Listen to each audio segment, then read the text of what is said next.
Hi, this is Zak Mir with the Bulletin Board Heroes here at Zak's Traders Cafe for Wednesday, the 19th of November. Starting off with the FTSE 100, which has dived towards the 50-day line there. That's 95.02. We were sort of expecting that as the minimum on the downside after the rather powerful push that we had for the Bears, in favour of the Bears over the last week. The positive at the moment is we have actually bounced above that 50-day line. If we remain in that situation, actually one would be quite positive about the prospects for the market. Otherwise, the normal thing would be for this market to head down towards 94.15, the floor of that channel there from June. Even if we then rise up again, obviously the setup here was a rising wedge, breaking that floor, the rising wedge around 97.60. And the view at the moment is that while we're below the initial November support there, 95.74, we could still head down rather to the 9400 area.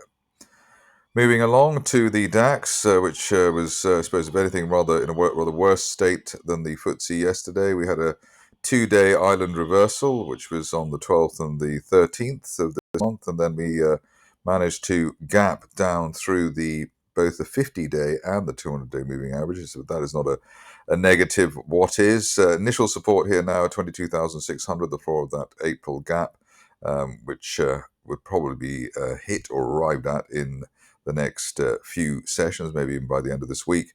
What would change the picture would be an end of day close back above the 200-day moving average of 23,400. And then we'd be hopefully back on track for a move to the upside. But what's interesting is, of course, with this dip that we've had for November, you can see that back in April we had a dip which overshot the 200-day line by, let's say, 1,000 points, and then we came back up again. At the moment, we're only 300 points down below that, but that might give you an idea that there is going to be a turnaround. It would be something around the 22,600 area or so. That would tie in with the kind of dip we had back in April. Moving along to the Dow, and here the position is of having lost the 50-day line. In fact, we gapped down below it to 46,600. That gives us the risk of a retest at least of the October support area, 45,300. But probably at this stage not expecting anything worse than that, given that we've already come down quite a lot for this market.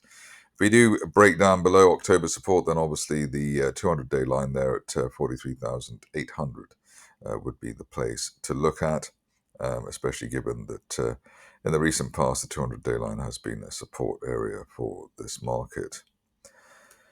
Cryptos are next, and as we said, Bitcoin looking rather sickly. We're below the old 93,000 support there from April, May, which is not a good look. And while we're below that, looking for the 86,000 area, which is notionally the floor of that rising trend channel from back in December.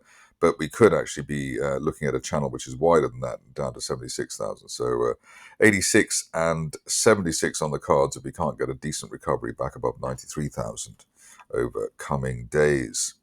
Ethereum is next, and here there's a bit of a divergence this time, or there has been, in the sense that the market has been able to find support near and just below the 3,000 level. In fact, it looks like there's an uptrend line there from back in April. It's like the third line we try to capture this market with, but 29.50, that uptrend line there, and above that, looking for the 200-day moving average, 34.82, even if this market then fails again.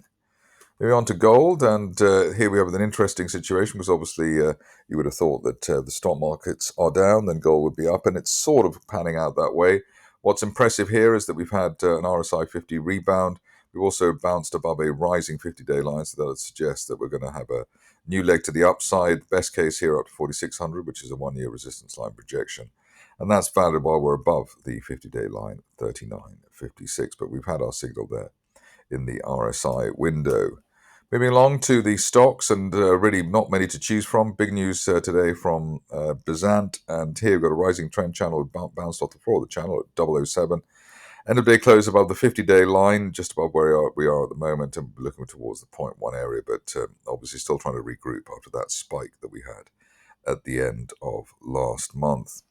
Cadence is next, and a beacon of light in terms of being and looking bullish, given current stock market weakness.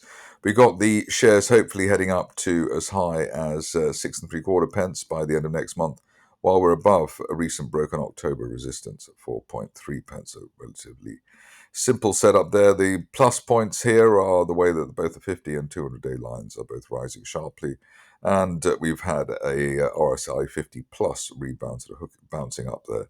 So hopefully that indicates fresh momentum in this situation. The legend that is David Nugent rather has come into play in terms of the situation at Genedrive. It does look as though today, though, it's been better to probably better to travel than arrive.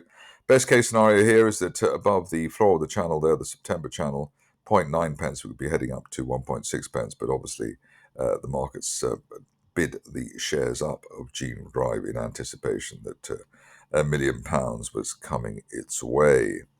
Moving on to Nuformix, which has risen sharply with no fresh news. What's interesting here, and probably highlighted this a few days ago, is the way that we bounced off a rising 50-day line there at 0.25. Above that, we're looking quite simply for a retest of best levels of this month up to 0.5 pence plus, and looking for that as soon as the end of next month, or even sooner. Actually, might even be able to get there by the end of this month.